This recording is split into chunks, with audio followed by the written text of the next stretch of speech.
आपका स्वागत करती हूँ। आज हमारे साथ विशेष बातचीत के लिए स्टूडियो में मौजूद हैं बोहर निवासी अनिल नांदल उर्फ बल्लू प्रधान जी। सर, सहारा हरियाणा में आपका स्वागत है। मैं भी हाथ जोड़कर सभी सारा हरियाणा वालों का और दर्शकों का और अपना सारा हरियाणा की टीम का बहुत बहुत स्वागत करता हूँ। सर, जिस तरह से कोरोना महामारी पूरे विश्व भर में फैल रही है, उसने भारत में भी अपने पैर पसार लिए हैं। इसके चलते सरकार ने कई सकारात्मक कदम भी उठाए हैं। आपका इस बारे में क्या कहना है? मैडम, हमारा ये कहना, देखो, टाइम रहते हुए हमारे माननीय प्रधानमंत्री जी नरेंद्र मोदी जी ने लॉकडाउन का जो बहुत पहले स्टेप उठा लिया, इससे हमारे देश में बहुत बचाव रहा है। ना तो बाहर की कंट्रियों में तो बहुत ही ज़्यादा इसकी महामारी फैल गई है।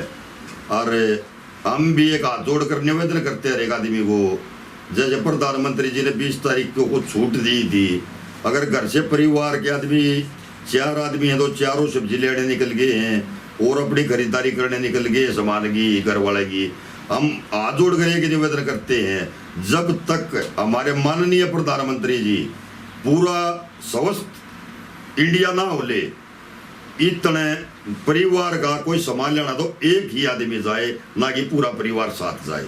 इससे हमारे देश में बहुत बड़ा बचाव रहेगा जी। जिस तरह पूरे देश में लॉकडाउन चल रहा है, कई समाज सेवी संस्थाएं आगे आई हैं और उन्होंने कई ज़रूरतमंदों की मदद की है। इसके चलते आपको ये समाज सेवा का प्रेरणा और जज्बा कहाँ से मिला? देखो रिंकी जी, बत्रा जी, ये एक हम ऐसी तपोभूमि में हमारा जन्म हुआ है जहाँ बाबा मस्तनाथ जी का आशीर्वाद है। अरे बहुत बरसों पहले जिस टाइम बाबा मस्तनाथ जी थे, हमारे बुजुर्ग हमारे को बताते, हमारे दादा ने बताया, हमारे पापा ने बताया, वो भी सेवा करते थे। उन्होंने हमारे को बताया अगर मस्तनाथ जी का एक आशीर्वाद है बोर गाँव के ऊपर, पूरे अठगामे के ऊपर, नंगे को वस्त्र देना, अंधे को आंख देना और भूखे को अन्न देना। हमारे बुजुर्गों ने हमारे को ये सिखाया है, इसलिए हम इस लॉकडाउन के उसमें जितने हमारे से मदद होगी, हम किसी आदमी को भूखा नहीं सोने देंगे। बल्लू प्रधान जी, आपने अब तक किन किन एरिया में और कितने परिवारों को राशन वितरण किया है और आगे का आपका क्या प्लान है?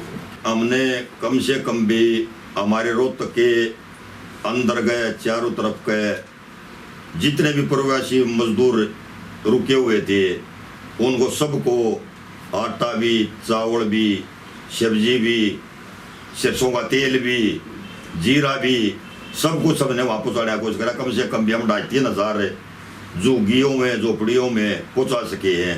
मैंने खुद भी अपने गांव में हवन करवा के, और बहुत पूरे परिवार के आदमी बैठे थे, हम 5-4 बैस अपना सोशल डिस्टेंस करके हवन करवा के मैंने गाँव के अंदर भी आटा वितरित किया था।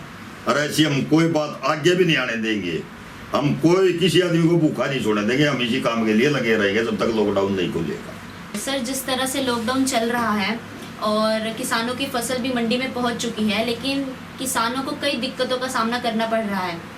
सरकार भी पूरी कोशिश कर रही है कि उनको किसी दिक्कत का सामना करना ना पड़े, लेकिन फिर भी सरकार क्या बेहतर कदम उठा सकती थी कि किसानों को और दिक्कतों का सामना ना करना पड़ता? रिंकी जी, हम बता रहे हैं, ये जैसे सरकार भी बहुत अपनी कोशिश कर रही है कि जमींदार परेशान ना हो, पर लेकिन जमींदार तो हमेशा परेशान रहता ही है। सरकार ने बहुत प्रबंध कर रखे हैं, पर जमींदार की फसल नहीं बिकने में आ रही।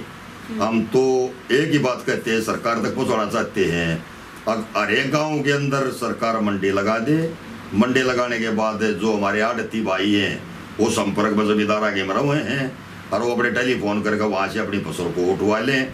इससे लॉकडाउन के जो पालन हैं उनका भी बहुत डिस्टेंट रहेगा आदमियों का, और बहुत दूर दूर होगा अपने काम करेंगे।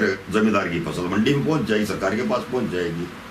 अरे मैं इसके साथ एक बात और कहना चाहूँगा, देखो सरकार कोई भी आती है, कोई भी जाती है, एक प्रदूषण के ऊपर, जमींदार के ऊपर बहुत बड़ा बोझ डाल देते हैं ये उस टाइम के ऊपर है।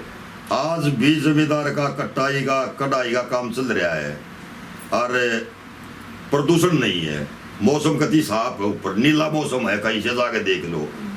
पर लेकिन सैटेलाइट से फोटो उतारते जमींदार कुछ थोड़ा बहुत अपने खेत के अंदर फूक देता है, उसका 10,000 का चलान काट देते हैं, 5,000 का चलान काट देते हैं।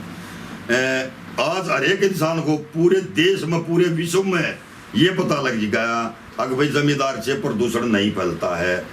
प्रदूषण तो उद्योगपति फैलाते हैं, जिनकी फैक्ट्री चलती हैं, जिनसे इतना धुआं निकलता है। जमींदार का क्या धुआं निकलता, अपने गेहूँ निकाल लिया, घर लिया, सरसों निकाल ली, घर लिया है।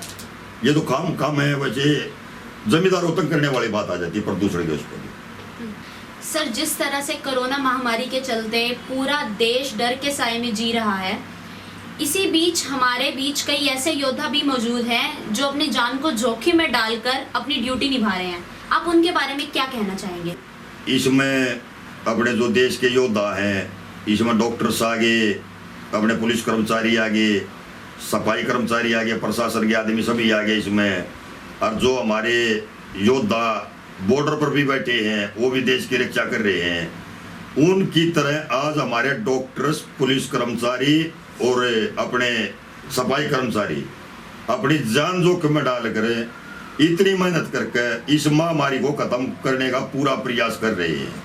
और मैं हाथ जोड़ कर कहता हूँ सरकार से भी, अगर ये महामारी हमारे देश से जब खत्म हो जाए तो इन योद्धा जो अपने ये डॉक्टर्स, पुलिस कर्मचारी, सफाई कर्मचारी, इनका पूरे देश ने मिलकर बाद में बहुत बड़ा सम्मान करना चाहिए।